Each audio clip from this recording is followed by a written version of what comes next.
Greetings everyone, Nate the Nerdarchy here from Nerdarchy, for nerds by nerds, and today we're going to be talking about the monsters of the Mageocracy with this Monster Mashup Monday, and with me, I've got a nerd.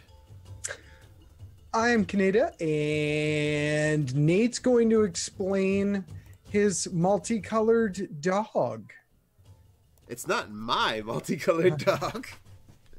It's simply a dog that I'm sure someplace, somewhere in the Mageocracy, a person who's got too much money and a mage who wants money too much got together, and now there is a very fanciful, prestidigitated dog that is permanently that way. I have a sneaking suspicion you left a filter on my camera, because man, is it dark. You do look really dark. Yeah. Well, I if wonder. you, I wonder. You do look pretty dark. So, creatures that would exist in the Mageocracy. For me, I think we probably want to go directly in the direction of utility creatures. Okay. It's just every other source of info on liches. Oh, right. Kyle Ellis, I'm trying to read what you were talking about, and I read your comments earlier in Discord. He was discussing, he found precedent for good liches. There were a few good liches. Well, there are a few, just not that many. I still vote that all liches are inherently evil and bad news. That's my vote. So, as far as 5e canon is concerned, I will absolutely agree 100% with you, unless it's some kind of elven druidic lich that is like tied to the life of I don't know, a tree or something like that. Are you like sure you want to go with things tied to the life of a tree? I mean, there's precedents in other games for that. So what I'm saying is that the way 5e has liches, you pretty much sacrifice souls to be consumed by your phylactery to fuel it and continue your existence. So that like automatically sticks you in the bad box. That's it. I don't care what plans you have for saving the world or anything like that. You pretty much become a terrible monster, even if it's just to try to save the world. As soon as you decide you're going to start sacrificing souls. Agreed. Yeah. Okay, so creatures. Now, we have talked about my personal D&D setting, in which, in which I use evil creatures as hounds to detect spellcasters. But I felt inspired to have a magical hound myself. Yeah. Very, very different point of view. So how about unique looks for existing creatures like two-tailed cats and talking dogs? Designer pets, perhaps. Designer pets. Oh God, we're really gonna do designer pet. Oh, that's cool. No, just walk on my desk. No, that's totally fine. Bite his desk and his leg while you're at it. She seriously just decided that she's just gonna go investigate my desk. That won't do. Come on.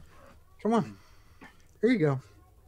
Okay. So I'm gonna say we've got an 8th challenge rating, right? That's still in the system, or is it a quarter? Let's go with a quarter.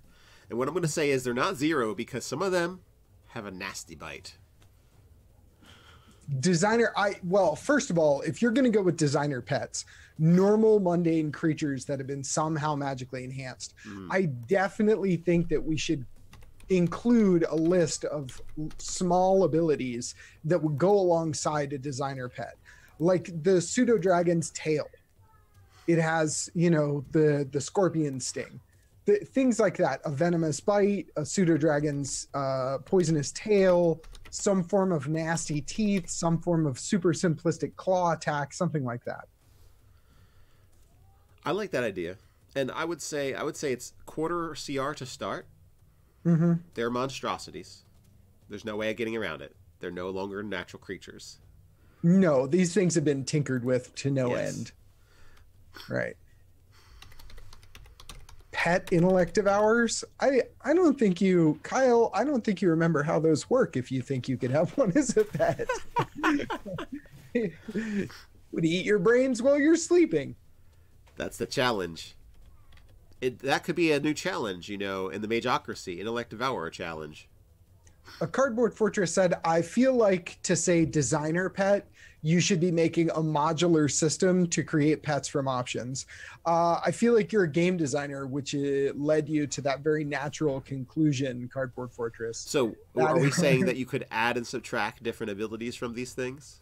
Absolutely. Yeah. Absolutely. Like, there was a book I read, and it was a lot of gene splicing and other things like that. And some guy said, I'm going to get my daughter the Cheshire Cat. And they made a cat that had basically an invisibility cloak, like the ability to shake and all of its fur would just ripple and it would become invisible. And then there's no more birds ever anywhere, really, because they can't. How can you dodge an invisible creature?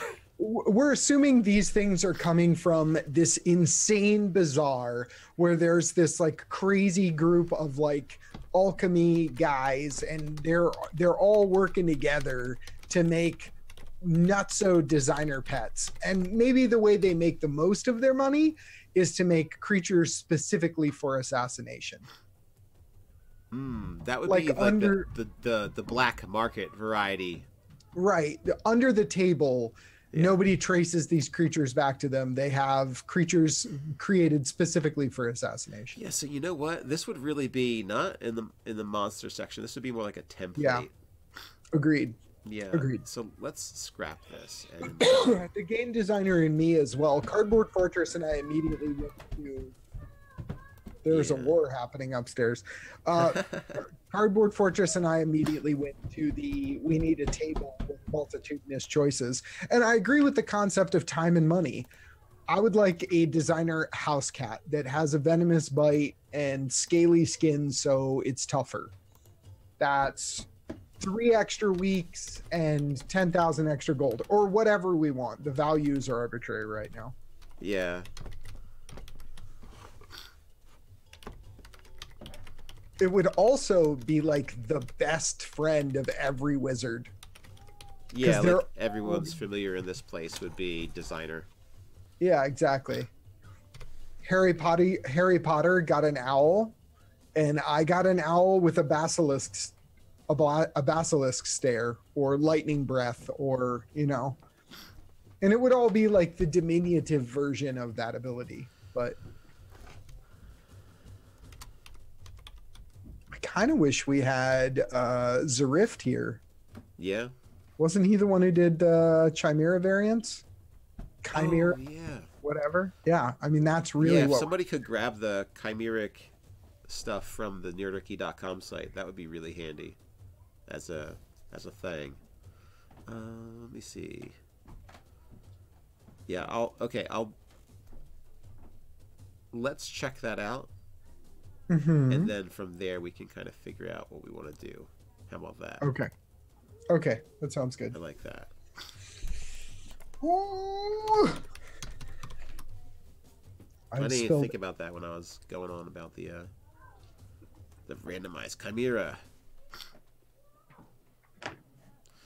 That's one nasty. Yeah, the randomized chimeras were really cool. Hey, right. Where do chimeras come from?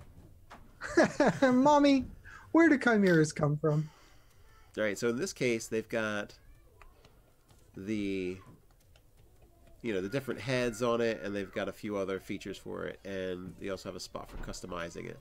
So I believe I can roll a chimera. All right, so in this case, you got a stinger. It gets blind sight for 10 feet. And it's a size category smaller than what it would be. I think a chimera is large. So we get a size smaller for that. And then I also, let's see, it would have the center brown bear. And so that gives it a couple of attacks. It's got the keen smell of the brown bear.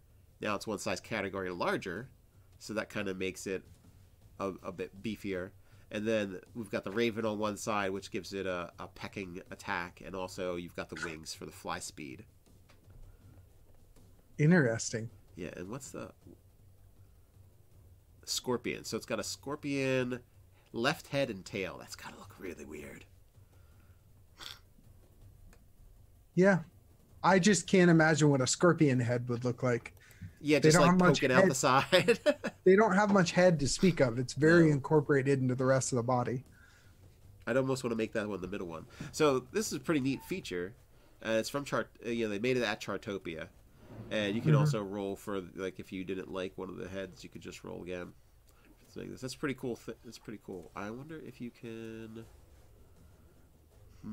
Well, it's been rolled a lot of times. Yeah, it was very popular. People really enjoyed it. All right, so we're gonna head back to this. So in this case, this is an example of one of the things you could do in this, and just say, well, I'm going to just randomize this sucker. Behold the randomizer. I got to do it. You can tell I haven't. Battles, Nate. We'll be here all night. You can tell I don't get to play with the website much. I only do the store part, and that can be kind of boring. Yeah. I mean, adding these things is fun, but oh man, good times. All right, Pick every possible randomizer. Use them all. use them all together. Well, anyway, let's hop back to what we were talking about. So, so I think for a designer pet, there would be certain features people just want to have. Like color is going to be a major factor, and then size, some type of size category, either like so diminutive it's almost like a figurine of Wondrous Power that doesn't get larger. So like a super, like almost like a literal toy-sized dog. A chibi dog. Like, yeah, like it comes in a special box, right next to the little guys with the big heads, made out of plastic that actually probably fight. And I agree with Cardboard Fortress's approach. Broad categories. Yeah. So Locomotion, physical attacks, spell-like abilities, senses, size, defenses, etc. I think this is a good idea. We essentially need a generic creature to base everything off of. If you said everything starts as a house cat, and then if it's smaller, decrease the base stats by this. If it's bigger, increase the base stats by this. So you could just use a size multiplier to determine stats. Well, sometimes sometimes it's easier to pick other creatures if they're in sizes. For example, if you pick a house cat, the next size category, pick the size category that closely resembles it, like a panther. That's not easier. Well, you just modify the stats using different use a size category and have stats for the size category. Yeah, it's not really that easy, but I guess No? I feel like then you could be working constantly with generics, and that way you wouldn't be stuck saying my wolf is roughly the size of a cougar, and so I'm using cougar stats for a wolf. You know what I mean? Like you wouldn't end up in any weird middle ground. You'd always be like, it's a medium, so these are its stats. It's a large, so these are its stats. And you could use facsimiles right now. You could be like, medium size is this animal, large size is this animal, and you wouldn't have to write any stats down. You could just be like, all of the small size creatures use this stat set. All of the medium sized creatures use this stat. Now, let's say historically speaking, from however they've decided to make these, is it originally from a base stock of alchemical creation, like a homunculus? Well, it could have been a cat when it started, or a dog when it started, or whatever. But in order to keep the rules system generic so that we can crank out similar looking creatures every single time, we'd want to use a default, like a de facto set of stats. So yes, it's a house cat. Maybe it's a slightly stronger than normal house cat because of the stat set we're using. Or maybe it's a slightly weaker dog because of the stat set we're using. You know what I mean? Homunculus. Yeah, homunculus is wow. Yeah.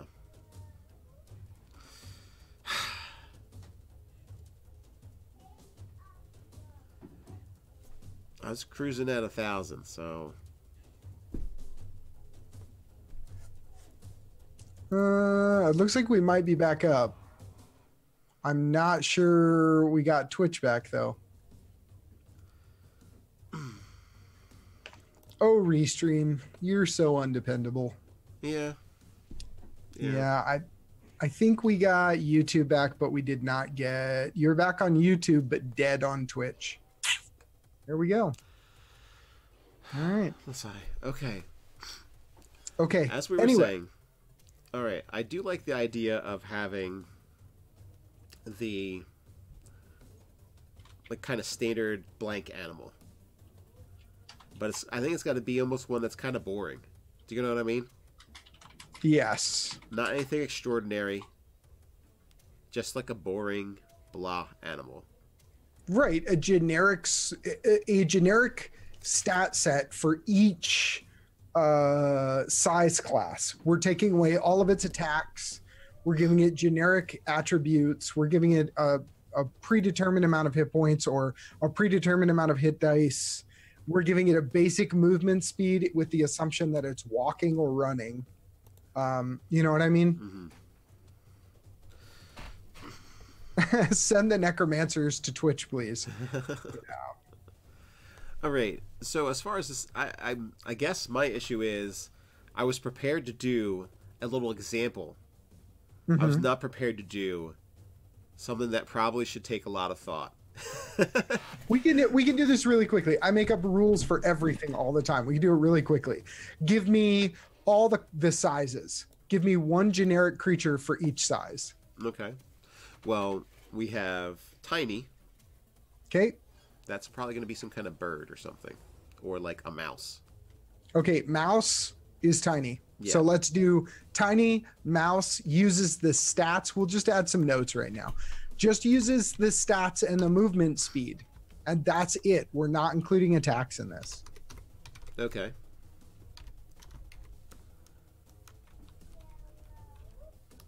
And we can determine attacks later because you never know. Like if the creature's movement is bipedal, maybe it doesn't have claws. Maybe it has little monkey hands.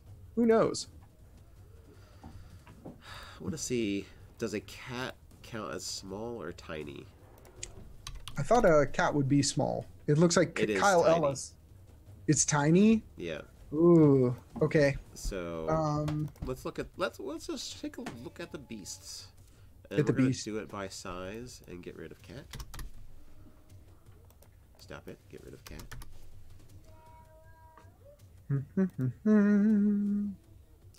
All right. There's a lot there of we go. critters. Kyle Ellis has an excellent list for us here. Oh, all right. Tiny as a mouse, small as a cat, medium as a wolf, large as a bear, huge as an elephant. But a cat is tiny technically still. A giant rat, on the other hand, is small. We're just looking at the stats for this creature. Oh, okay. So we can use we're saying we can use a cat for the stats. Right. We're just using its statistics. Okay. And its movement speed. That's it. All right. So we're making a small chimera, and we're going to use a mouse for the. What did they use for the tiny? Oh, there's no mouse. Right. I didn't look at chat, so what did they say they were using? Right. So a cat is tiny. Okay.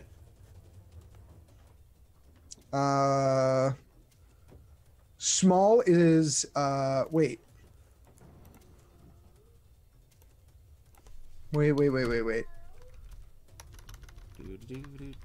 Tiny is a mouse. Small is a cat. I'm sorry. Yeah, I didn't see any stats for a mouse in 5e, so.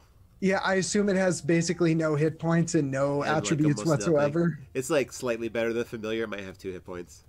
Yeah. The toughest mouse ever. Small as a house cat. Okay. Medium as a wolf. Large as a bear. Bear, yeah. And huge is an elephant. I don't know who would be able to. We're going to make huge really expensive. Oh, absolutely. The amount of magic you got to stuff into that thing. I know. So base creature is what we'll say that is. I hope this chart turns out right. I haven't done a chart before. It'll be okay. So what was small? I mean, tiny again. A mouse, but we didn't have mouse stats. Yeah, you know what? A badger or something is tiny. So a badger would murder a cat. Are you kidding me right now? What if we make the cat the tiny stat set? Look at that. Look at that thing. +2 to hit, 1 damage piercing. Is that what it is? Yeah. A badger? Yeah. Tiny. What does a cat have? I don't know. It's got to be better than that. Cat supremacist. Yes, it's deadly. 1 slashing damage, but it's got a 15. It's got 15 dex. Okay, so the difference is negligible. Yeah. +0 to hit. Now that is quite the attack. So cat would be tiny, badger would be small. No, they're both pretty sissy. Okay. Cat. Again, we can just go back to the Huge or paid for by the city to act as buses. Yeah, you're not gonna get much out of any of the creatures here that are tiny. They're all pretty much not they're not contenders, that's for sure. Jan, is Nightbot being rude to you? What is... Wow. I have no idea what Nightbot's doing to Jan, but it's upsetting. I hope everything's alright. Me too. Badger. I feel like we can get a better base animal for small. So... Let's see. Okay. Let's see It'll work. Because, I mean, a baboon is technically small. That's got a lot more power. An octopus is small. Oh, that'd be the perfect base beast, except it's too crazy. A swarm of quippers. Okay, let's get back into Let's go with deer. Deer for the small. No, wait, that's medium. Dang. I feel like we can go with if we have a cat be small, we can just say tiny is 1 hit point, meaningless stats. Yeah. Like we're talking mouse size. So you could put mouse and then put like negligible, NA, something. You're not gonna have a tiny creature because you want it to fight things. It's going to be cute and fluffy and have big ears and be adorable and make cute noises. Like, that's probably why you have it. There. Or it has a poisonous stinger, like a pet hornet that's the size of your hand. We're good. It's fine. A baboon. Yeah, that's a small. Okay.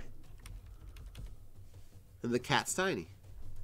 And anything less than a cat is pretty much a downgrade in combat ability. Okay, that's fine.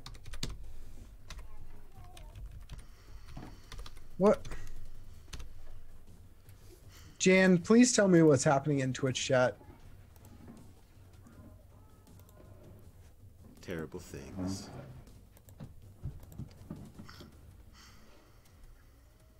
Yeah, Nightbot's a giant pig carrying a tavern on its back. Oh, what is that? The seven deadly sins or some anime? Yeah, Seven Deadly Sins. That is an excellent anime. I thought it was hilarious. Yeah, you thought it was funny? Yeah. I didn't get to watch it all, and I don't know if that's because I lost interest or... Cardboard Fortress doesn't like it. Jonathan Snow, you say the mini should be a pet wasp. the super petite. Okay, all right. So we have base stat lines. Yeah. You're going to use the base stat lines. I feel like the base stat lines will need to be balanced, but the base stat lines, and then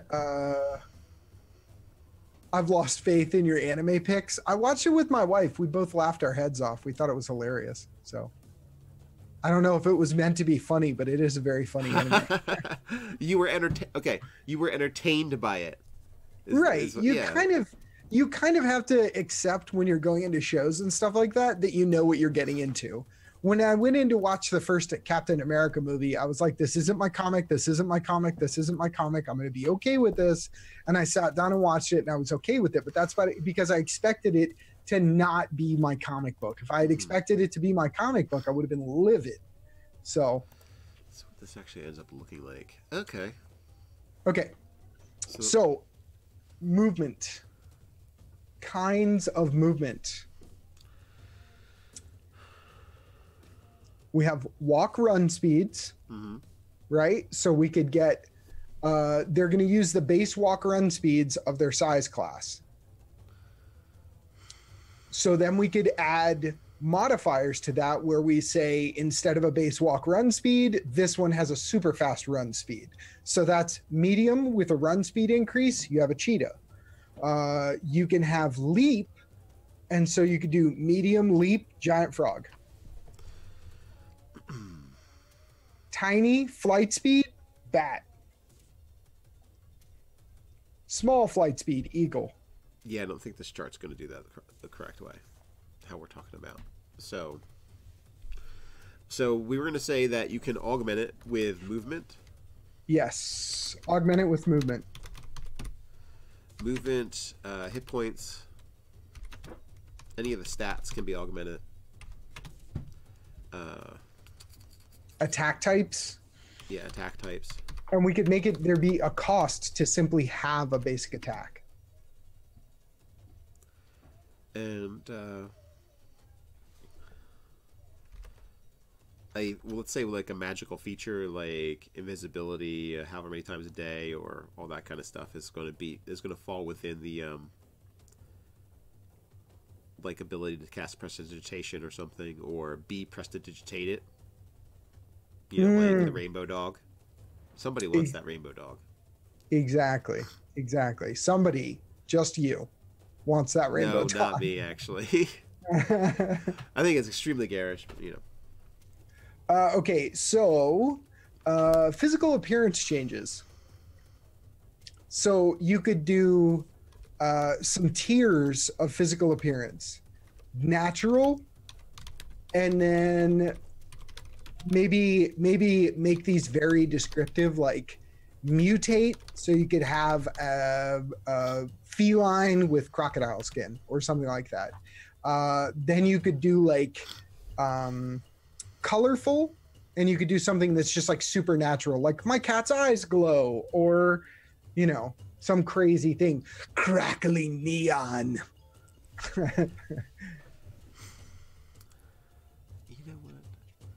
Maybe that would work out. Let me see. Trying to figure out a way to do it. I'm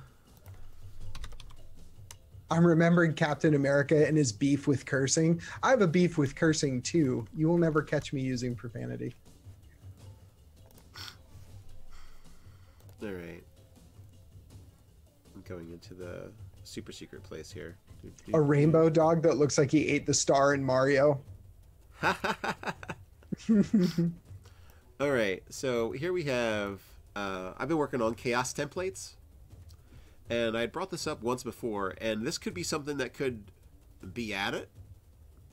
That might be something that could easily kind of augment the creature and get you different things. For example, scintillating, you have a shimmering appearance, so it's hard to detect your, you know, basically you can be detected by noise you make and tracks you leave, but it's kind of like they don't know where you actually are.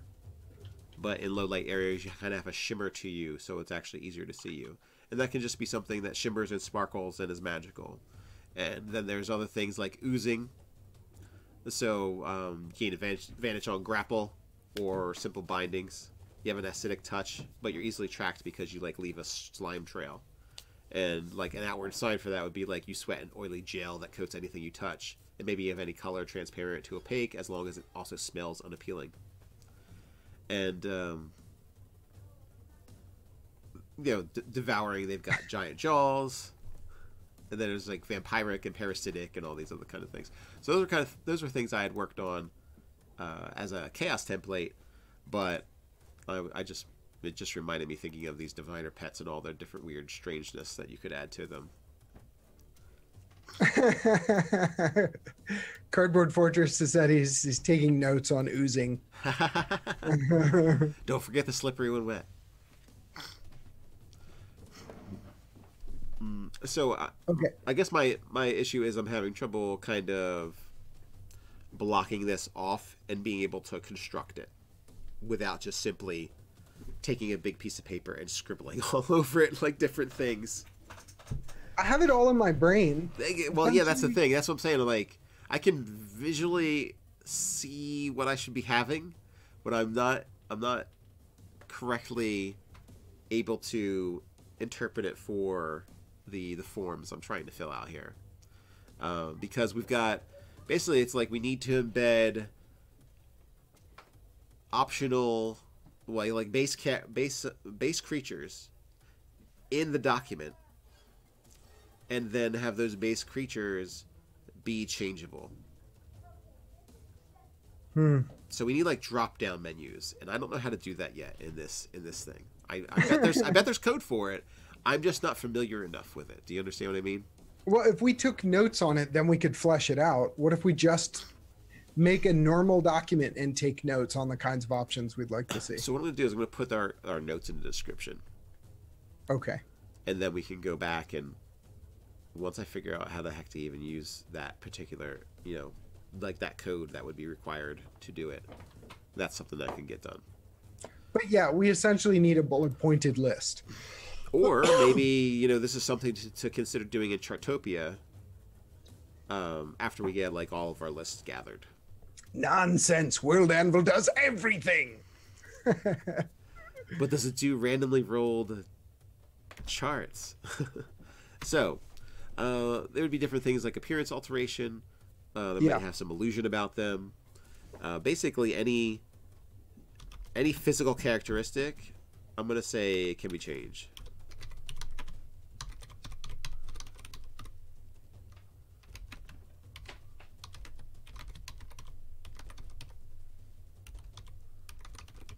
So if you wanted a frog that hopped farther than any frog, but also one that could survive the impact of such a jump.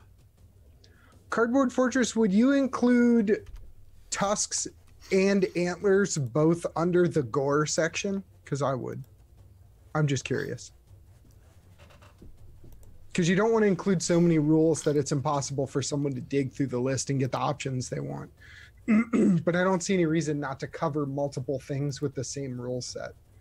So if you used a set of rules for goring and then modified the gore damage based on the creature's size, yes, he would. Yeah. So you'd have bite, claw, tentacle, stinger, gore, and then depending on the kind of creature, maybe depending on mobility, that would determine claw attacks, things like that. But I would say, do creatures still do? I don't know. I think if anything's a charge attack, that's going to be some kind of piercing or stabby kind of thing to it. Oh, absolutely. But you'd want to, because if you include tusks and horns in the same heading, then you have like the kid's giant riding elk from Spirited Away. It has a gore attack, though that thing seemed awfully friendly to want to gore someone.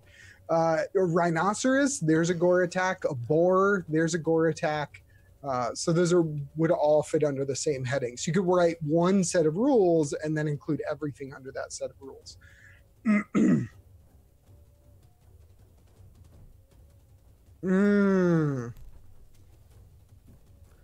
Yeah, I agree. Cardboard Fortress.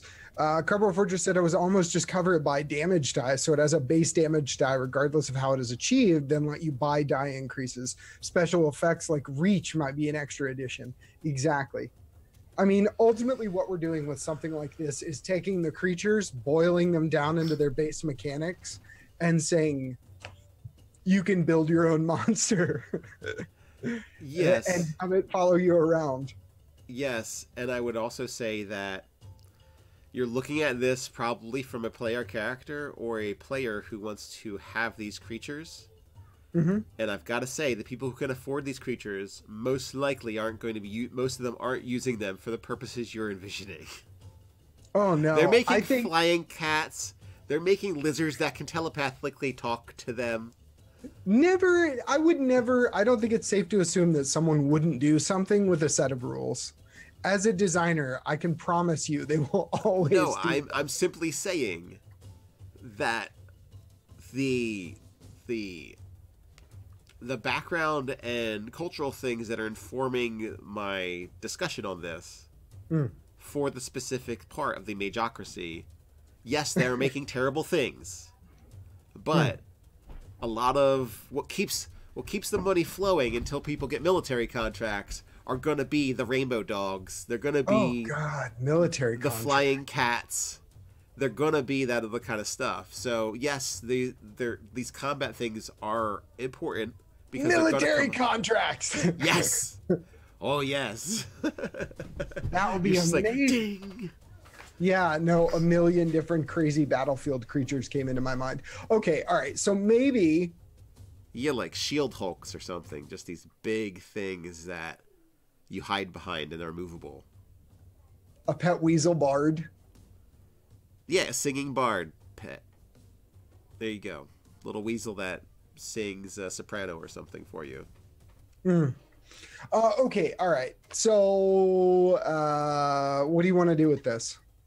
I just wanted to bring it up, really. And after I recognized we couldn't just make... After I recognized that we could not just make a single creature and add a few additions to it. And also, we can't really make the type of crazy chart trees that we're going to need for this. I kind of just wanted to bring it up and just say, isn't it a cool idea? It is a cool idea. It makes me want to make this happen. Excellent. I feel like this would be an excellent addition along with the symbiotic creatures that I wanted to make. Those would be really cool. And I think those are the kind of thing you'd want in the Mageocracy. Like some form of big, disgusting, leathery leech creature that attaches to your spine. Gives you a huge adrenaline boost every once in a while. Lose 2 points of constitution, but you can have 10 temporary hit points, 2 strength, and 2 dex for 5 rounds or something. Well, it pumps drugs into your system. You'd be like this weird mutant vein thing. Anyway. Well, I think rather instead it would just augment your already... You basically kick up the adrenaline fight or flight. So you just have faster reflex. You'll have a little bit more strength than you're used to. For a short period of time. Okay. And if you keep doing that, it would make you sick. That's for sure. So the -2 constitution makes sense. I just feel like it would be like I would want to really flesh it out. Like really flesh it out, which is kind of a gross way to talk about that because it's a symbiote. But I would think you'd want to be like, it lives by consuming nutrients from your bloodstream. And then during a fight or flight response, it would inject drugs because it's already essentially tapped into your bloodstream. And because it lives by absorbing nutrients from your bloodstream, that's why you get the -2 constitution. And then when your fight or flight response hits, it pumps drugs into you because it wants to live. And you're what it's attached to. So it needs you to live. Almost makes... I want David Attenborough here. I guess my David Attenborough. My thing would be that it's just wouldn't simply be drugs. It would be natural biological chemicals that normally occur in your body. It would just magic, or just magic. And in that case, it just simply drains. It's like that life shaper stuff from the last forest of Athens. It's my favorite drink, Life Shaper. Life Shaper. Okay, question. Being a Mageocracy, would it consume spell slots instead of hit points? That's a really cool idea. There's so many takes you could go with this kind of thing. You could have something like a spell siphon type creature, that you pump spells into and it does different effects for it. Yeah, that's what I did for their collars. All of the Inquisitors had the collars on. The guys that lost their ability to cast spells, but they could just pump magic through this collar to gain strength and speed. Yeah. And I loved making it really scary for players because you have a guy with a sword and he just slices through, like, his sword breaks, your sword breaks, and you realize that he hit you with the strength of like a train. Huh? So we got a question from Sly Blue Demon. For an Eldritch Knight, would becoming a Death Knight be a good alternative instead of becoming a Lich? And if so, would becoming one be a similar process as becoming a Lich? I think Death Knight is more of like a punishment kind of scenario.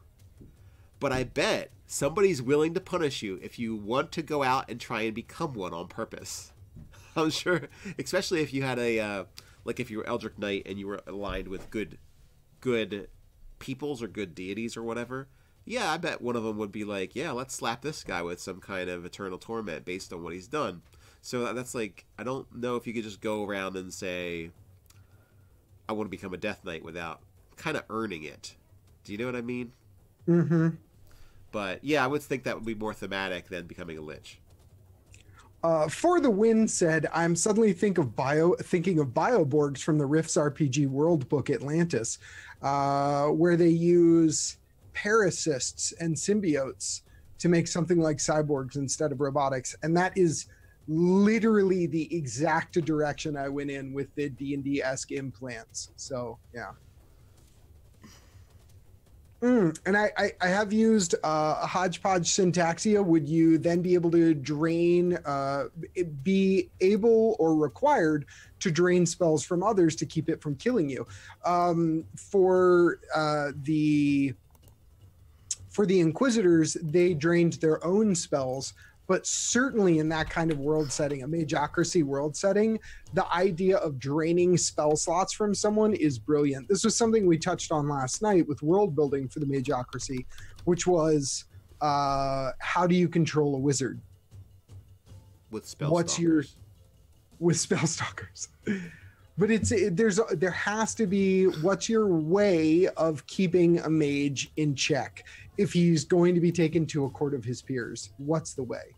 So, spellstalkers. We're making what's a spellstalker? Tell me about spellstalkers. I'm thinking it's going to be that type of creature that is the companion to one of the, guess like wizard enforcers of the Mageocracy.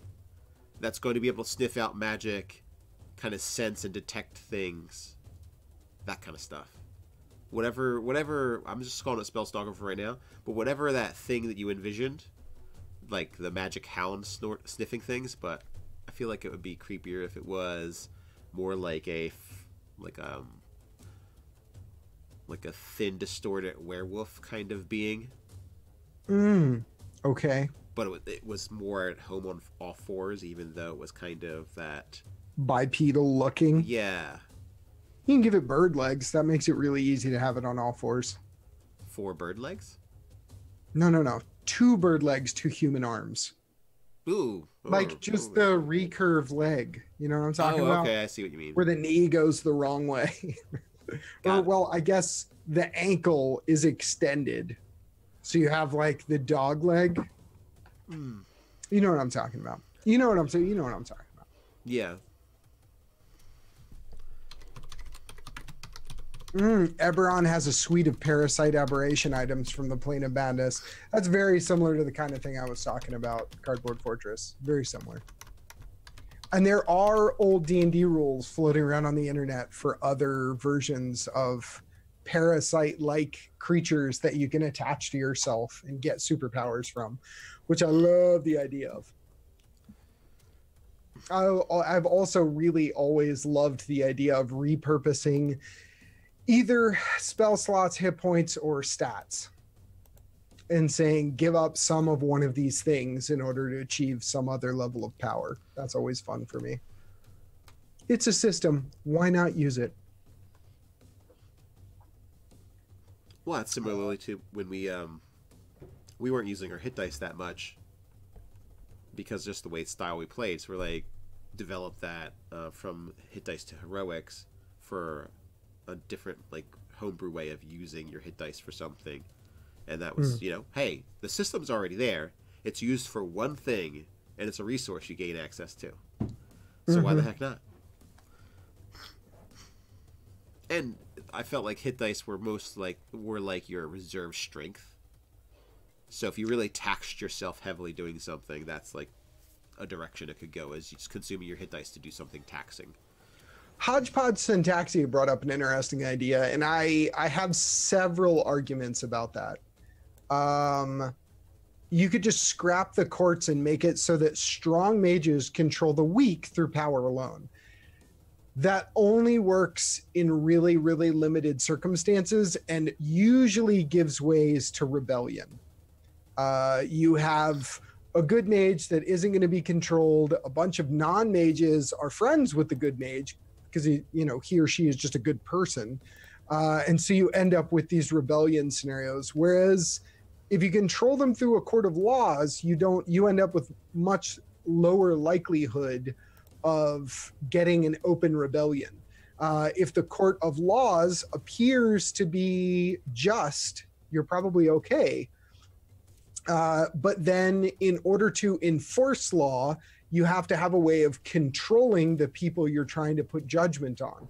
So how do you control someone who can teleport 10 miles away or shift into another plane? You basically have to stop them from casting spells. So the question is always, how are you going to stop them from casting spells?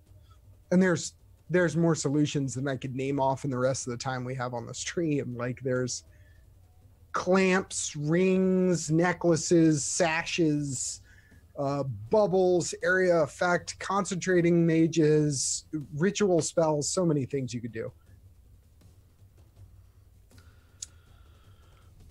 Funny, they pronounce my name right here, while on Twitch they pronounce the E. Oh, like Winnie the Pooh kind of thing. Oh. Tall, gaunt possum rat with no eyes and lots of arcana sensing whiskers. I like it. Possum rat. A medium-sized centipede with rows of crystals growing along its back that pulse and increase its speed and allow it to pass through walls.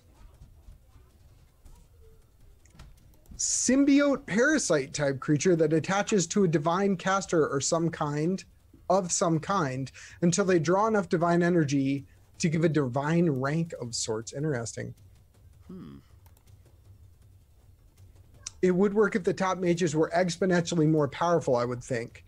If the top mages couldn't be taken down by a couple hundred, there would be no need for hierarchy. This is true. But then how often is one of these incredibly powerful mages going to have to go deal with a small problem? And that's when we start to run into problems. It's the same thing as saying, it would be like saying, out of all the Jedi, Yoda is so powerful, we'll just have Yoda protect everything. Well, that wouldn't work because he doesn't want to have to deal with a million different day-to-day things. And he can't actually be all the places that he'd be needed to be. Can't be everywhere at once, right? And so eventually this really powerful wizard's going to be like, either I want subordinates to deal with this because I'm the most powerful. Why am I going to work every day? These guys need to go work for me instead. So you start dealing with the disbursement of power, and then you have a lot more questions to answer. Mm-hmm. Laws are a convenient solution to all of that. I think I'm going to grab the Eblis as the starter. The Eblis? Eblis creature. I mean, Eble. Eble. Eble. Okay, Eble. Eble. It's a reincarnation of evil humans who were punished by gods for acts of larceny and kidnapping. Evil cranes that are 8 feet tall. And they've got spell-like abilities. Denmark. Oh, hey. Hello, Denmark. So I'm going to grab their stats for that. Sly Blue Demon went directly to one of the old Final Fantasy themes and several other themes. Suck the magic user in question spell slots and use that to fuel the city. I have done that. The players always want to find a way to take down whoever's in charge. That's what I found. Yeah, they're like, forget that. That is not the way we're going down. And for the win, gives an absolute perfect example of what I was trying to explain. Superman has to be the most jaded expletive in a DC universe. He can hear and see almost everything, move fast and all that, but he has to pick and choose who he saves. That's exactly the problem. A minority report system with divination wizards predict deeds before they're done and prevent them. Oh my, so many issues would arise out of that, but he didn't do anything. But he's going to do it. And then you'd also have the, I feel like that would be easy to manipulate. Mm-hmm. Hence the minority report concept. Mm-hmm. Mages work better in a circle, i.e. circle of 8, chosen of Mystra, etc. I kind of like the masked lord setup. Yeah.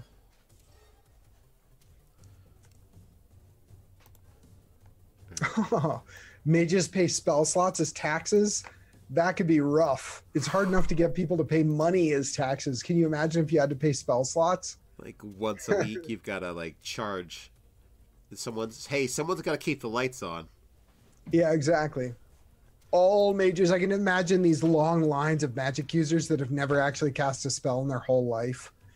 And a loudspeaker, report to District 7 for taxation. Report to District 7 for taxation. Oh, All licensed spellcasters in a really like dark, grim setting. Oh, that's depressing. Yeah. You just took all the magic out of the Mageocracy for me. Yeah.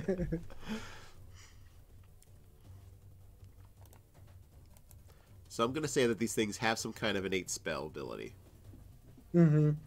And I feel like they would have some kind of defense. They would have some kind of stunning power. And what is their specific role? Our live creepy critters here. What is their specific role? I think they would be detectors of magic. They're going to detect magic, so they're going to be used as hounds to find magic users. Yeah. Okay. And either they just do that, or they also have defensive capabilities. So what do you think? I think the hound is only as good as its master. So I don't think we need to go ham with the hound. Okay, so we're just going to say basically detect magic at will. Yeah, because it's going to have a handler. Now, granted, if I'm a spellcaster, I'm going to go after that thing first so I can get away. So I would say, yeah, Henkel said counterspell, something like that. If it has innate spellcasting, maybe it just has spells that are to counteract other spells. Maybe the first spell cast at it between long rests or something, it automatically counterspells it.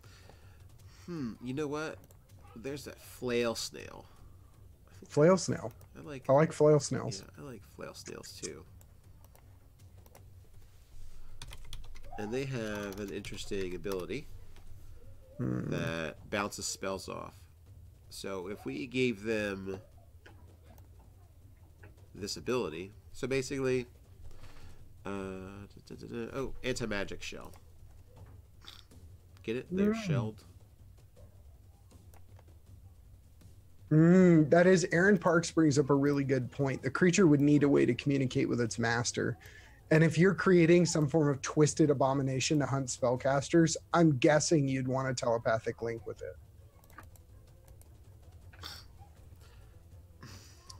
Oh, so I say we give it this, or a type of this. This is kind of powerful. So we'd have to know whether or not we're going to give it the exact type of thing here. Okay, if we're going to give it an anti-magic spell, I like the idea of it consuming the magic that it successfully defends against. And this has saving throw against any creature makes a spell. If the snail succeeds on its saving throw against a spell or a spell attack misses it, an additional effect might occur as determined by rolling a d6. Converts the spell energy into a burst of destructive force. What if instead of it being converted into a burst of destructive force, it's turned into regenerative power? It heals the creature. So you'd still roll the d6. It's not going to happen every time, but sometimes you'll be like, oh, I got it this time. nuke it, and the thing just heals. And you're like, this is the worst day of my life. I like that a lot better. What are the Rini? What are the and I'm not sure I'm saying your name right. You could definitely correct me if it's wrong. What are the specifics of Hunter's Mark as far as tracking? Because that raises some interesting possibilities. I found my players were extremely agitated with it can detect magic everywhere within a 500-foot radius. They just hated me for it. It's frustrating. There's no way to outsmart the stalker once it's on you. It's just irritating. Oh yeah. We also need detect magic is not. If we do it more like detect good and evil and other things, it's almost like line of sight is what's going to get you the prey. Do you know what I mean? Mm-hmm. Because it's hampered by other things. So if we treat it like just detect magic as per the restrictions for detect good and evil. Oh, for the win. The Trackers and Chronicles of Riddick, fun movie. They had screens on their backs and were treated like dogs so the user could see through the eyes of the tracker, and they had those huge lenses on their faces. Very creepy. Yeah. Very creepy. You keep what you kill.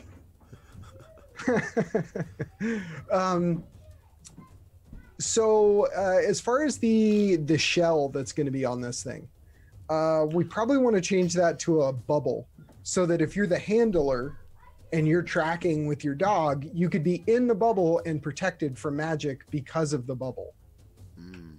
So I would almost want to say maybe just a tiny 10-foot radius or something. Well, then you do not have the ability to use magic as outside the 10-foot radius. Well, that I don't like that. No? No. Okay, so I think the way this one works is basically on a 1 to 2 out of D6, the spell just flat out is shut down. So that includes things like Fireball. Do you see what I mean? But these are just attacks against the creature. No, if the spell affects an area or has multiple target, it fails and has no effect. Okay. So if you Eldritch Blast 3 people in the area... Okay, that would make up for it. That would work. Well, Magic Missile, I guess, is an easier one. I think Eldritch Blast is actual separate instances of the spell. Yeah. I'm not too sure on that. But let's say, for the most part, basically, it shuts down magic in that area. not as a giant bubble, but direct target. So offensive magics. I don't like the reflective. I think we're going to take off the reflection. Really? Okay. Yeah. I'd like to take off the reflection. Hodgepodge Syntaxia, wouldn't you outsmart it by using an AoE spell or a bunch of illusions to throw it off your scent until you got out of range? Or could it specifically distinguish magic within 500 feet? The way that I had described it to my players is that this thing essentially has predator vision on any magic in the area. So if you're 200 feet through a bunch of walls, it sees your character just light up like a Christmas tree in front of it. Yeah, if you're carrying a bunch of magic items, sure. Even brighter. Yeah, it was not the best usage. The problem with the way I originally did it is that I didn't allow players any form of tactical conditions through which they could outsmart the creature, like what you're talking about. A better design is to allow players tactical choice so that they could, even if they don't initially know how to get away from one, they could learn how to outsmart them. Yeah, yours was just the no, pretty much. Yeah, mine was just like flat complete zone denial. It was not good. It was not the right way to do it. You always want to give your players some way to learn about a situation or outsmart a situation, or outthink a situation. And my initial 500 foot just attacks everything was useless. It didn't help players at all. So, Aaron Parks said, make them blind and the only thing they can see is magic or active magic effects. Cardboard Fortress said, I feel like they should have mind-controlled beholders, anti-magic cone plus various useful I-beams. That is terrifying. We want... yeah, exactly. More fair variant might be to make it so it just sees a lump of magic regardless of its type, use, or quantity. Exactly. All right, so to give you an idea of the restrictions I'm putting on this detect magic. Cool. Okay. Yeah. Let's hop over to detect evil and good. Okay. The spell can penetrate most barriers, but is blocked by 1 foot of stone, 1 inch of common metal, a thin sheet of lead, or 3 foot of wood or dirt. So basically, you put a house in between you and the detector, it's not going to detect you anymore, because that's got 3 feet of wood over the time. You hide behind a big tree and it can't see you. A really big tree. Well, yeah, 3 feet. A really big tree. And if you just have, if you hide behind, like a forge or something like that that's got a metal sheeting, well, 1 inch, that's like 1 inch metal sheeting is a lot of metal sheeting anywhere. That is like in a medieval world. Yes, that is a lot of metal. Maybe in a dwarven hold somewhere they might have that. So yeah, you're not going to get, that's going to have to be, again, accumulation of things in between you and it. Alex Umbrio said, who are these people? So the idea is we're making the hound that the Mageocracy would use to hunt wizards. So they're trying to catch and control through whatever means. We haven't said a bunch of specifics for that, but essentially catch and control the whiz-biz and keep them under wraps. Another thing, this is just 30 feet. So they're going to have some non-magical means of sniffing these things, people out. Mm-hmm. Otherwise, it sounds impressive, detect magic at will to stalk people, mages, but you're not finding anybody if they just run fast enough. Do you know what I mean? So it's going to have some, I think it should have the keen sense. James Leslie brings up an important point, and I have a counterpoint to that. I agree with CBF, Cardboard Fortress, on the beholders. However, I think you're making it too weak. Something a mage can pick up with a crossbow kind of seems useless. And this goes to my earlier statement, a hound is only as good as its handler. So right now, this creature may seem weak, but keep in mind, if it has like one of my Inquisitors at level 9 with a bunch of spell slots to burn on hulking out, then the creature is kind of nasty just because the handler is going to be available to participate in that fight. And you're going to have to pick, what are you going to shoot? Yeah. Probably want to shoot the Inquisitor. And you're going to have to hit them with things that are not going to be a problem. For the hound to smell. So we're going to say keen hearing and smell. Oh, definitely. Is one of the things it's going to have as an ability. If it only is, you could make it blind. No, I don't like making things blind just cause. It's not just cause it sees magic instead of normal stuff. Okay. I'm just saying you don't have to. I mean, it's got a handler. The handler can see. And it would make for a really cool roleplay opportunity if everybody's hiding in a room like level 1 wizard, and there's a hound in the room, and all he has to do is hide behind something, like the raptors in Jurassic Park. Yeah, clever girl. Don't let it see you. Don't let it see you. Yeah.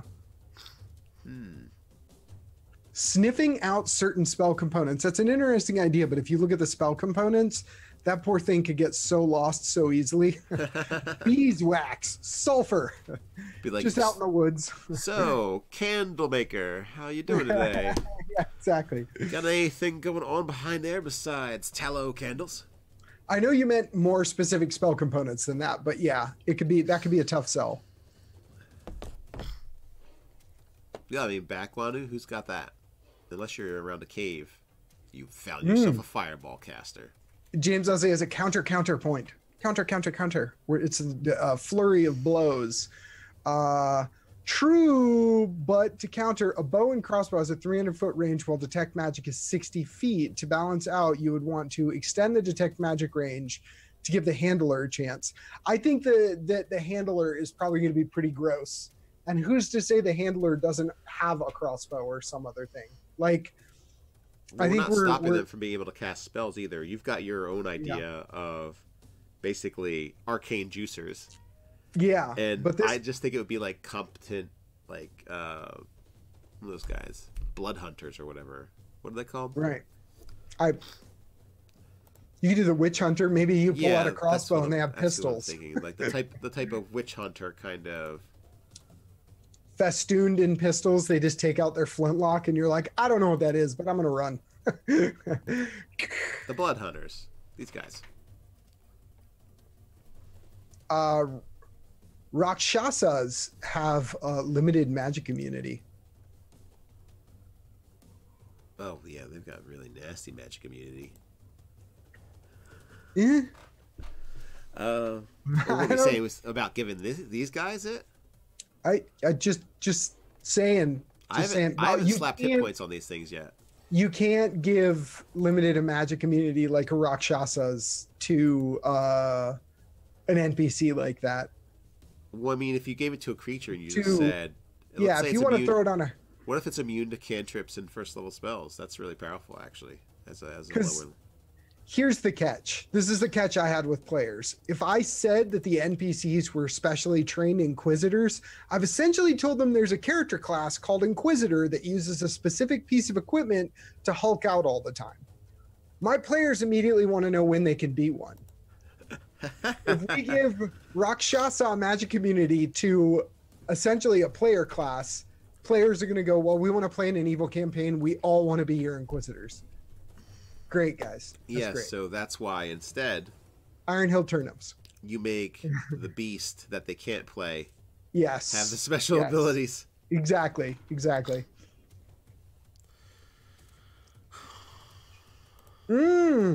Hodgepodge Syntaxia said, would it make sense for the hound to be able to block all spell casting while biting someone? That way they could use suppressed spellcasters within a grapple. I think it's a great idea. I love making it so there's a special mechanic when some form of requisite is accomplished. I grappled you, now I'm sucking your blood because I'm a vampire. I grappled you, now you can't cast spells because I'm this twisted critter. I think it's got to at least be direwolf hit points. Would an Inquisitor basically be a slave to the ruling mages? It depends. My Inquisitors are spellcasters that have willingly given up the ability to cast spells so that they could have these cool collars. But without their hound next to them, they're in deep doo-doo against a really formidable spellcaster. Most of the time, they would rely on groups of Inquisitors to take down like a level 10 wizard. That's going to be like 10 Inquisitors to try and deal with someone like that, and they still might lose the fight. Like they relied on huge groups of them to deal with more powerful wizards. So I'm thinking I want these to be kind of reptilian, like scaled creatures. The Mighty Hob, yeah, it's supposed to be some form of like hound. This looks vaguely humanoid with dual jointed legs like a dog. Kind of like a quadruped werewolf kind of thing. Right. So humanoid arms, maybe gorilla length. Kind of humanoid. And then I would say, yeah, werewolves kind of have longer limbs in the front. Yeah. Than normal. In order to travel on all fours effectively, you'd need some pretty long arms. Well, if you stood upright all the time. This is more of like quadrupedal, but at least that's what I'm thinking. It could easily just be like a more gorilla thing. So there's a lot of things I've been taking different bits and pieces here. I like the direwolf. Speed's 50, armor class 14. I think I'm going to snag those.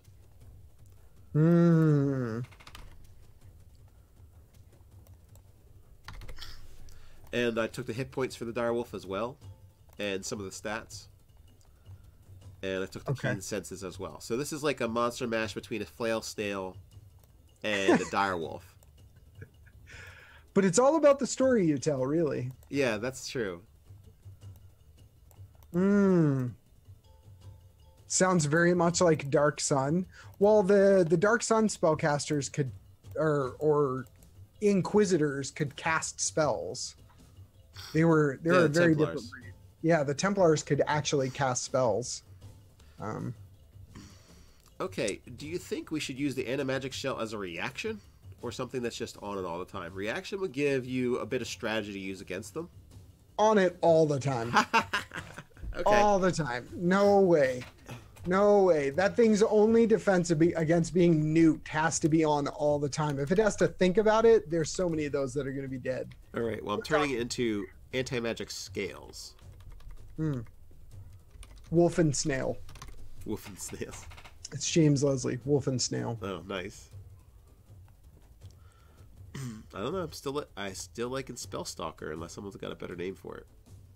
Cast Sanctuary on the puppy. That's Fate Walker from Twitch. Oh, Sanctuary. That would be a good use of that. If you knew you were the tougher of the two, like the companions, you could do Sanctuary on the creature. If the spell goes off. If its anti-magic shield doesn't. Oh, yeah. That would also stop.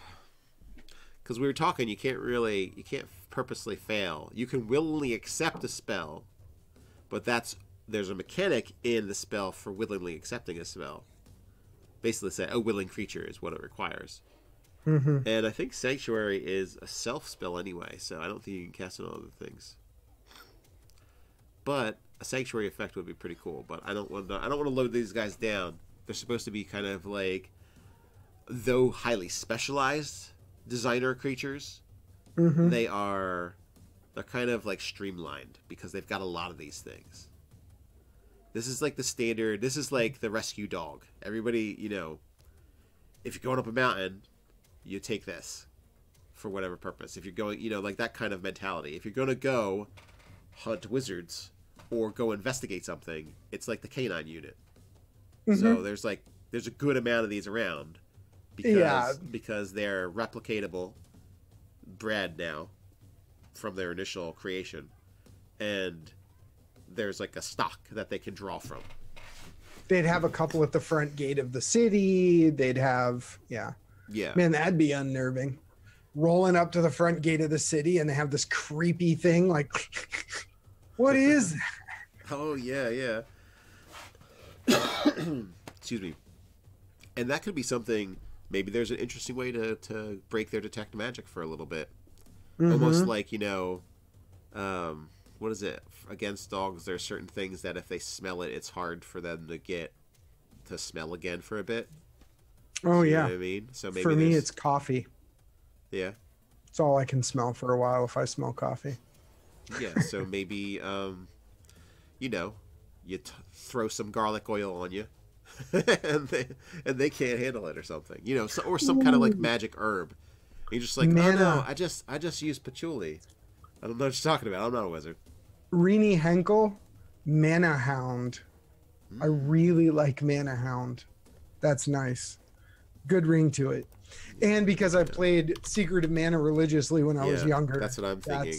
Yeah, that game. Like, Secret of Mana. I was so upset with the ending of that game.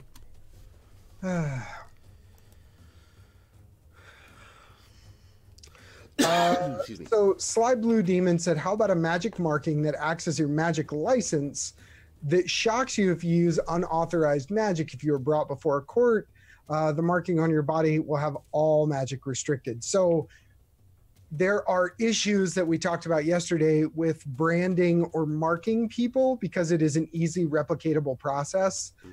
Players will replicate that process, come one way or the other, they'll figure out how to replicate it.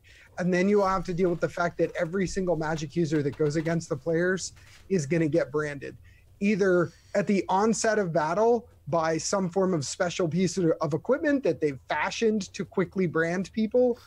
It's the Iron Hill turnips. I've used this. You make it an 8-hour ritual, problem solved. They'll still use it. Yeah, they'll just capture the wizard find a first way. and then knock them Yeah. out. And then be like, after your long rest, you will totally be bound. Yeah. Yeah, well, They'll find a there's way. that. Yeah, I agree that if you do something like that, they'll find a way. Yeah. But that's part of the discovery, you know.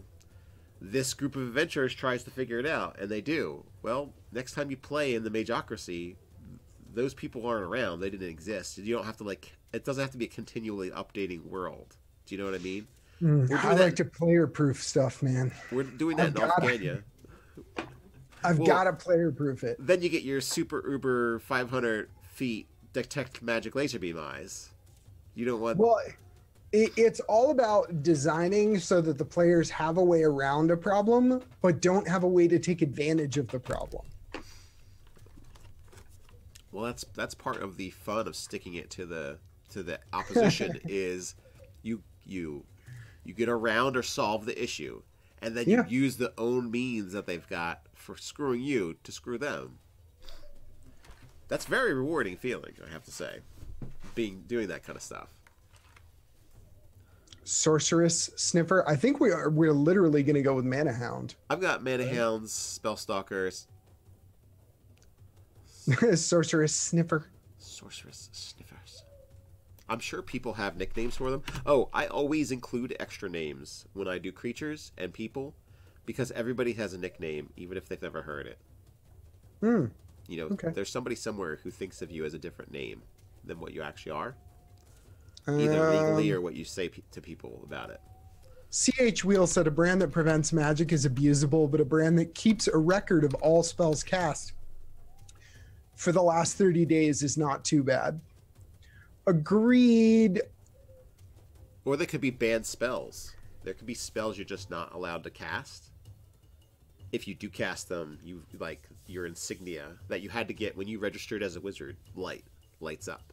And the degree at which you've cast a certain spell, it lights up more. Almost like a spellometer. You're killing me right now. You're killing me. Your spellometer is killing me. You're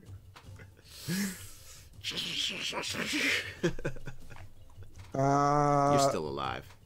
You're fine. Okay, You're all right. fine. So it's got an anti-magic bubble of sorts. Well, this magic disruption, let's say. It's reasonably tough. It's chompy. It's got claws. It's primarily bipedal. Is that what you were saying? Or does it move like a gorilla or what? What are we doing for that? I think it should move on. Wait, you don't like my spellometer, James Leslie? No, you're breaking my immersion right now. Oh, I'm sorry.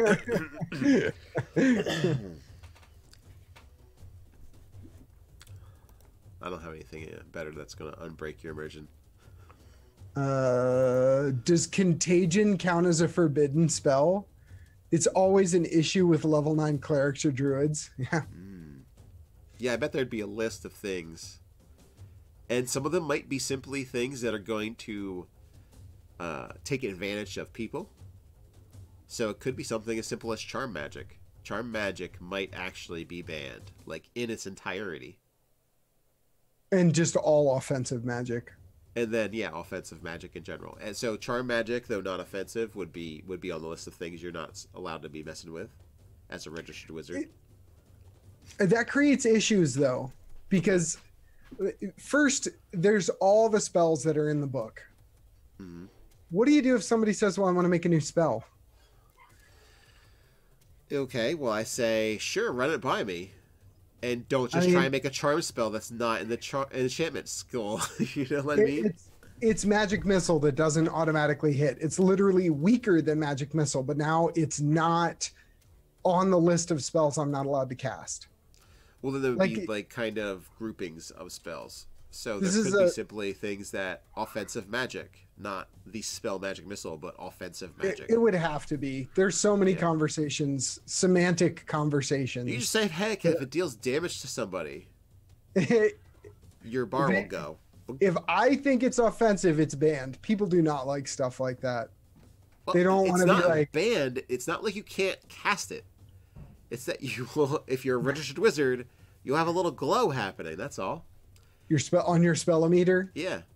Hey, you called it that. I'm just saying we all know what we're talking about. We're using language in a collective use right now to mean what we all know spellometer could mean if it was a cooler word choice. The spellometer reminds me of the spell from Harry Potter. It could pull remnants from wands to see what spell was cast. That's an interesting. I'm willing to do the team thing to figure out if you can fix anything about it. We gotta fix it. Yeah. We gotta fix it. No, it's just my stream died again. We have to figure out something for this. So anyway, Twitch died too. Yeah, everything died. So, as we were saying, there is we were just talking about, I don't recall. The Mageocracy just silenced them. Oh no, for speaking They don't out. want us talking about it. Okay, so Yes. we've got, if you're underneath something like a Mageocracy for decades, or maybe 100 years, because it's going to be something that's going to be hard to throw off. Yeah. It's not just a whole bunch of angry guys saying might makes right with swords. There is magical incantations in place to prevent you from doing the very thing that you would be able to normally do to start a revolution or overthrow a government. So, yeah, not an easy thing to deal with. So, that's the Illuminati, the Magocratic Illuminati. Well, it also, this is an interesting thing that is very rarely addressed when people make settings like this. You're a mage. You've got all of your stuff covered. We'll just pretend every possible contingency and requisite is covered for your Mageocracy. I show up. I'm a cleric. Mm-hmm. How you deal with me? They'd probably treat you either there would be a religious wing, in a sense, that would handle you, and there would be a whole, like, if it's old, like if it's 1,000-year-old Mageocracy, then there's probably a religion based around A god emperor. kind of like tapering the chance, or like, you know, cutting off the chance that they'd be just growing religious rebels. Mm-hmm.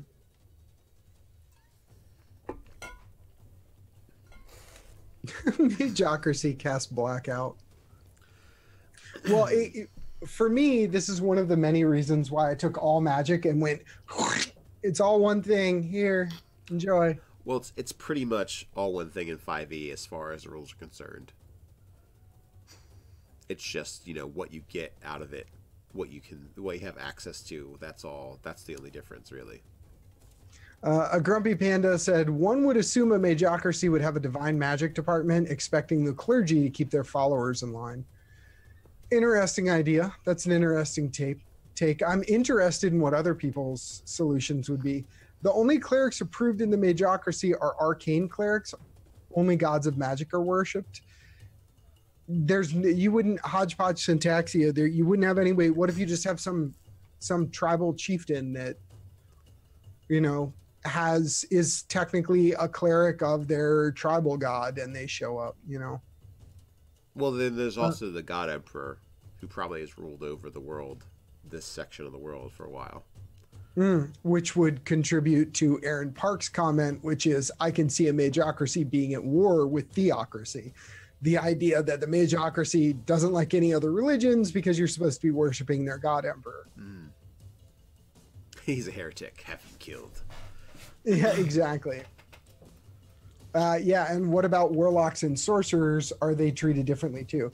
There's a lot of complications that go along with this kind of thing. When you're developing a setting like this, I rewrote the rules of magic, but you'd have to do something. You'd have to come up with some kind of blanket solutions to deal with. Well, I mean, it's different just things. all this. It's all magic, pretty much. Right. So it all falls like a. I gotta tell you, I don't think a emperor that's some kind of archmage who's been around for a couple hundred years cares what supernatural effect, where the origination of a supernatural effect is. He's gonna all count it as magic. because there's probably some things he's figured out how to do over the centuries that aren't in the regular rules of the magic. Like live for centuries. Like live for centuries if he's just a human. Mm-hmm. And that's going to be something that would be found out over time. And at the same time, I think he would he would understand the power of supernatural effects and the ability to affect the world with magic. So it really doesn't matter where you got the magic from. He's going to treat warlock pact people very similarly to clerics. That he's going to treat very similarly to sorcerers, and so on. Closing Straw 97 said, given that it's been a long while, traditions and bloated rules can occur. And I completely agree. If you were coming up with a setting like this for a Mageocracy, you would want to fall in line with lots of crazy laws and weird stipulations. And when you're trading this thing, because technically this thing can be used to make this other thing, which is a contributing factor to this other thing, which ultimately ends up being a spell component. All of it's illegal. So you come into town and they're like, sorry, no banana peels. You can't have a cart of banana peels in this town because it's illegal. You're going to use it as a spell component. You're like, you're an idiot. So, but stuff like that.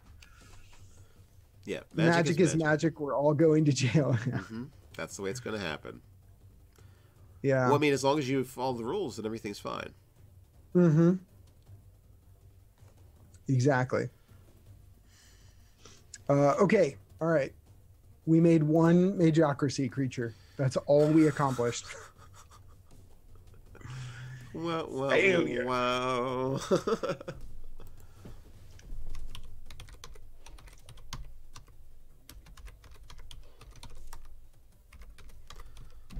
What are you doing? I'm putting some tags in so I can find it later. Spellcasting Ordinance 133493-332. No spell shall be cast with an upraised pinky finger.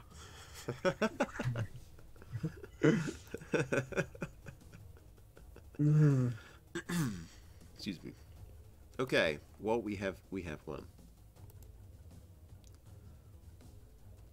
Oh, here we go. Hodgepodge Syntaxia said, you could take the Dragon Age blood magic approach. I was not a fan of Dragon Age, just putting that out there. For warlocks, they're publicly condemned, but all high-level mages make pacts in secret to compete, which is a really cool take. Well, they also had, like the dream world where demons lived or something like that. I'm trying to remember the Dragon Age system. But anyway. What's next on the chopping block? What's next on the chopping block? We have a half an hour left. We need a chat-inspired creature for the Mageocracy. Go. The Fade. I don't know what that is. Oh, yeah, the Fade. That's where everything was. I think having a magic ban would make spellcasters less lazy. Having them do actual menial work, such as cleaning clothes instead of prestidigitation spam as usual. That's kind of humorous. You know. It's totally fine if you belong to the guild. You'll have special exceptions. I don't think it would be an overall spell ban. I'm saying there's going to be limitations on certain types of spells. So they're going to probably have like war spells, which would be anything that's going to be like blasty. There's going to be restrictions on that, like that raises your threat level or whatever on your registration tattoo. I just did control and condemnation. The Inquisitors travel the countryside looking for newborns that have magical potential and abducting them and trying to find outlaws that are hiding from the Mageocracy. Very, very dark setting. You know, that's probably the crummiest job out of all the Mageocracy. The guys that have to travel around the countryside looking for people in farm hamlets. They're like, well, I imagine there's like the lower level members of the Mageocracy. They're not Inquisitors yet. They're just kind of, level 2 wizard with the collar. So they can pull some neat stunts, but they're nothing too crazy. And so they're the ones that get sent out, like 5 of them with 1 hound. Go, purge the evildoers. You know. Well, they purge them Inquisitor or only- collecting them? Because in my Purging, vision of collecting. Mageocracy, they collect them all. See, I don't know. I think either could work. Either could work. If they collected them, then they're collecting a valuable resource. If they destroy them, then they're getting rid of competition. Either could work. Yeah, so I guess it depends on the direction you're coming from for the motivation of the God Emperor. Anti-magic soldiers similar to helmed horrors. That's an interesting suggestion.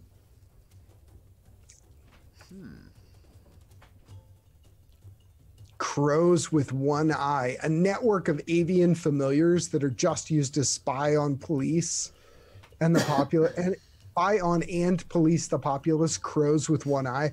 So just all these crows flying around with no depth perception. All these crows flying around with one eye. And then some blind person in a room somewhere on 15th Street. I see, you know what I mean? Like that's their version of a camera system everywhere. That could be really creepy and cool, man. You'd be like, we're being watched by a crow. Everybody play it cool. Yeah. Don't look at it. All right, well, we've got swarm basically. And we can say a swarm of ravens. Sly Blue Demon said, you would think that sorcerers would be worshipped because they are born with magic instead of studying it. I prefer that everybody's born with magic. Nobody just gets it through study. It prevents a lot of issues and inconsistencies in role play. So. Well, I mean, then, again, for 5e, there's wizards. And all you have to do is read books enough. I know, I just... And understand the, you probably have to have a special kind of intelligence there. It's not just you read books. Well, there's an aptitude there, which is based on your intellect. But then it raises a really challenging question. Okay. Would you consider it fair to equate spellcasting to, say, computer programming? You could. It's a skill. I have to learn it. I need to read books in order to do it. Sure. And then I get better at it by just sitting around doing it. Mm-hmm. So why aren't there any 20th level wizards that have never left a library? The only way they can level up is by going out and doing things. Like they have to do. Because there's probably stuff that you understand about magic that you don't get out of books. It's called experience. Like literally called experience. I'm not buying it. Well, I'm not buying it. Do you learn how to program simply? But I mean, you can't. There's not a fireball yard to practice launching spells of doom. So how are you supposed to figure out? Step out your front door, and then play with the powers of magic, and go back to reading books and play with the powers of magic. I think I'm gonna cause an accident if I launch fireballs out my front door. Out of 20 levels of wizard. Right? Mm-hmm. I am like a 3rd level programmer. I know like 4 or 5 languages. I'm not super proficient at any of them, but I literally got books and taught myself. And you practice them, right? Right. And so if you're a wizard, why not? In the field. Yeah, just in the field outside my house, been casting magic missile. No. You practice them in the field by actually like applying them to games, applying them to programs, applying them. But these are all like sit down and write your own program. I just sat down and I wrote a pixel-based... You're like using all the convenient parts of how programming is like magic and excluding all of the how programming things and actually applying them into games and stuff is like going out and adventuring. No, it's exactly like going out and adventuring. Because reading spells, learning them, and then writing a spell yourself... I'm saying doesn't mean you've got more powerful in spellcasting. It just means you have more variety, a toolbox. It's like it's like you took a hammer, and you took an anvil, and you made a knife. And you're like, now I have a knife. There's a difference between experience. See, this is I have so many issues with this. It's kind of yeah. I have so many issues with it. So many issues with it. Book learning spellcasting does not add up to me. Well, there's a competency that goes along with actually doing things that you don't get from reading. Similar to writing programs. It's like you've went out and done it. But you could literally sit and play with the powers of magic. I feel like this program argument actually bolsters my opinion that you have to go out and do things. No. To get better at spellcasting. Well, we can have chat weigh in. Chat, what do you think? You can settle it. Closing straw finishes the argument. They said skeleton computers. I don't know what that means, but that sounds like the best way to end this.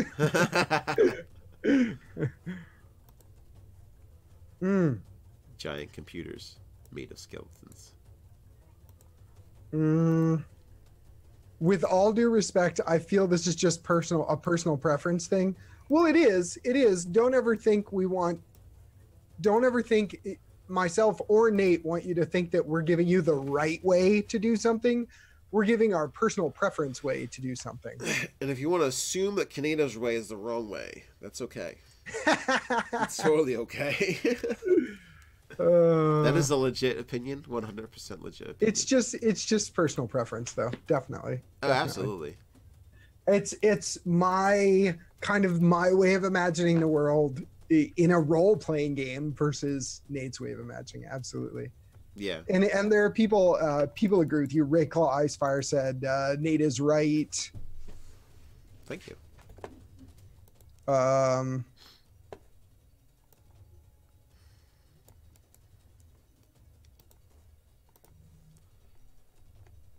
Ghosts and undead creatures fused together. Oh, it's just like a monster idea. I was really confused where you were going with that.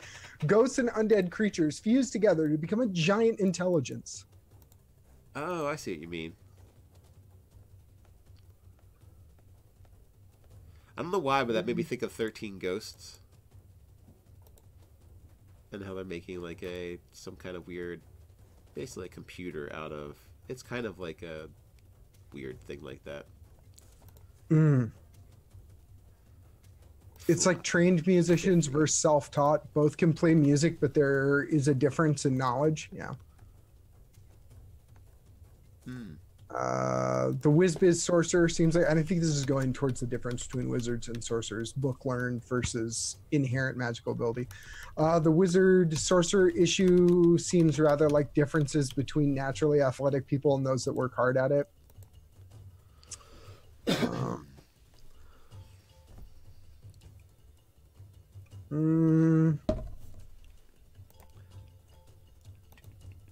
Adventuring provides you with those problems to correctly use spells. Okay, yeah. So anyway, zombie experience farm. Yeah. I just travel around going to graveyards and casting fireball. You don't have to thank me. Fireball. Raise zombies fireball. Yeah, for getting rid of all these zombies. Well, you just gotta wait the 24-hour period so that they're unchained They're from not your yours. power. Yeah. Yeah. And then you'd be like, oh, monsters. Exactly. Old Dragon Magazine had a comic. It's just a guy with a spear, and there's a little hole in this crate, and the crate says Minotaur in it, and then below the hole it says, insert spear for 1200 experience.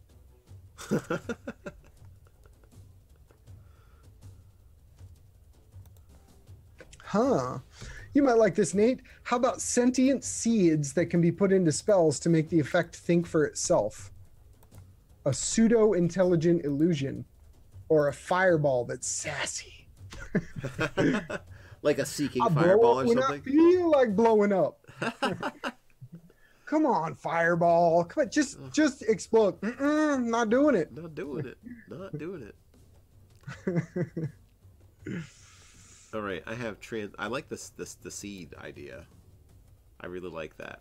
A dust, like you grind it up. It's like maybe it's a magic plant, and then you grind up the seeds into like a powder, like flour, and you like scatter it in the area of an illusion or something, and it can kind of use it as a spell component. Yeah, be better than what it normally would have been.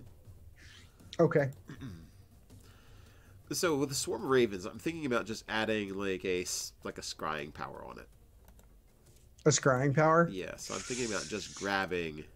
Mm, Or is it well, the swarm of ravens? It's just communicating what they see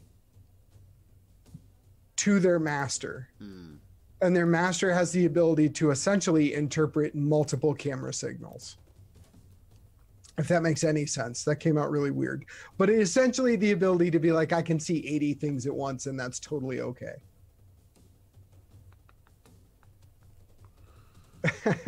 Don't make me angry. You wouldn't like me when I'm angry, says the intelligent fireball. Okay, that's cool. Just a ball of fire in front of you talking to you. What were those things called in Dragon Warrior? They were like bombas or something like that. I don't remember.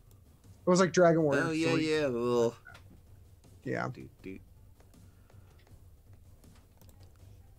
Winnie the Fox said, I never cared for Dungeons and Dragons magic system. I like the 5e magic system. I liked the AD&D magic system.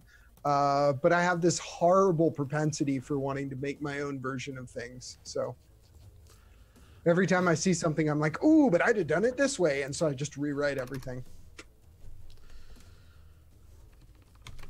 Okay. So here's going to be something I want your opinion on. Aaron Parks made a funny comment. Okay.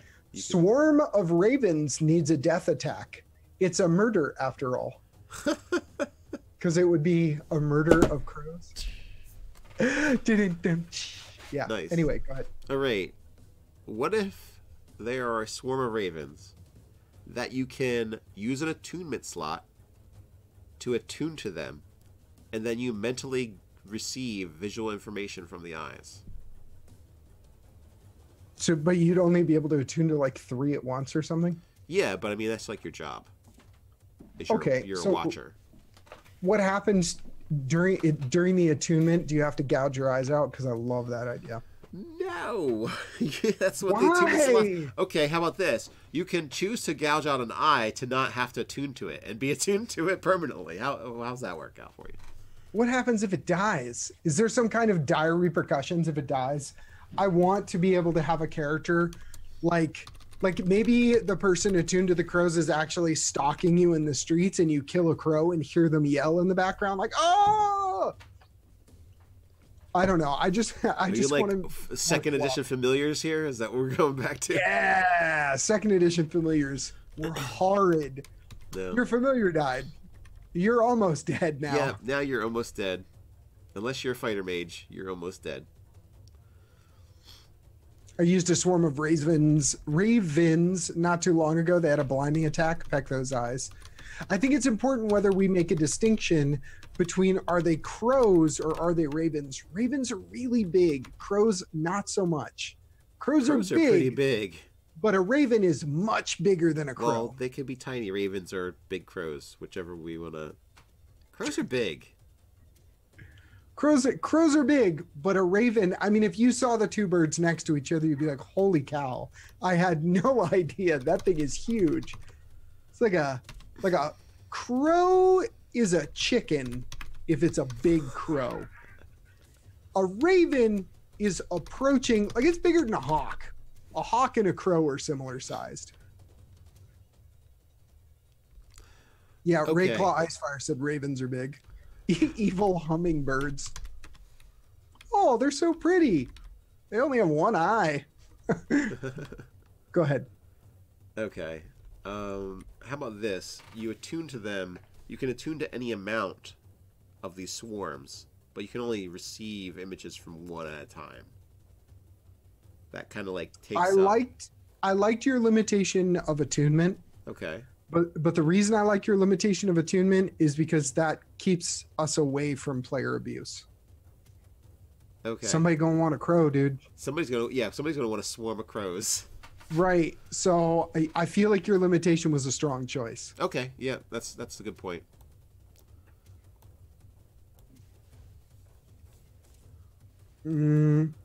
Every time a raven dies, the wizard loses some of their sight until they go blind. or you could make a raven stare at the sun and blind the mage receiving the visual info. I would also burn out all of the little, what are those things called? Cones In or your rods? eye, cones. Yeah, it would burn out all of your cones. Is it cones or rods? Or Raven's abuse. They're it both both? there. They're both in there. Okay, I don't remember. You'd roast your little eyeballs. All right, let's see how this turned out if I've gotten everything here. Oh, type. I don't know. What type is a swarm? Beast. That would be interesting just for the concept. I really like this. Cardboard Fortress had kind of a fluff piece here. Just for the concept of making the controllers of the Murders of Crows more interesting. They could wear like eyeless helmets. He was saying... oh, so it's easier for them to switch over? Like maybe a shaded visor or something like that? So... Right. Something they could Some just kind of switch over to the site really easy.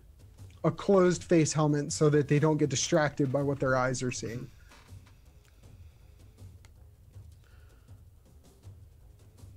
Oh no, that's horrible. Aaron Park said, need an item for attuning to that many ravens. If the item gets dispelled, then all the extra attunement causes the ravens to see and attack you. Oh, that sounds like a horrible BBG death. All of his servants fall upon him and start consuming him. I think I've had a few BBGs die that way. It's a good way to go. Classic. The eventually going blind thing has parallels to blind moth priests. Perhaps the most sacred vaults are guarded by blinded raven watchers who live in the dark. So the moth priests in Skyrim, I'm pretty sure this is what a Grumpy Panda was talking about. The moth priests are able to read the Elder Scrolls, which are these basically deified scrolls. But they're able to read them, but in doing so, if they don't properly prepare for it, they can go blind. And most of them do end up going blind. So there we go. Just a little bit of adjustment. They're basically swarm of ravens or swarm of crows, and they've got the attuned sight piece added to them. Anything else we want to add to these guys? I think just having that many flying cameras is going to be incredibly valuable. That adds a really creepy modern, eye in the sky thing to it. Spy nation, or the Watcher government. Yeah, I like that. All right, well, we are actually coming upon the hour. Oh, we are. Amazingly. I was ready for the next one. I'm in the trenches. I'm ready to go. So for those of you wondering, we are using World Anvil, and we're still learning the ropes of it, but I am enjoying it so far. And over time, I'm going to be updating the actual blocks of these creatures and the thing, and putting them into the world. Right now, I'm kind of organizing things, and as well as I've got to revisit the videos and kind of go through some things. So that is like a side project of mine. That is how I'm going to do it. Otherwise, I just don't have the resources to push towards actually fully fleshing it out. So with that, thank you for joining us, and with the talk of the Mageocracy, which I wanted to have for a while, talking about the cool creatures, and we can do more on it. There's so much. Oh yeah, we could definitely dive into this. I've pretty much feel like we've gotten surveillance and hunting, very simplistic, and that's it. That's all I feel like we've got there, as well as the designer creatures. But that's just discussed rather than actually fully fleshed out. That is a whole bunch of charts and drop down menus, is what I would think that would go with. So yeah, let us know what you think in the comments below. While you're at it, share, and subscribe. Until next time, stay nerdy. Stay nerdy.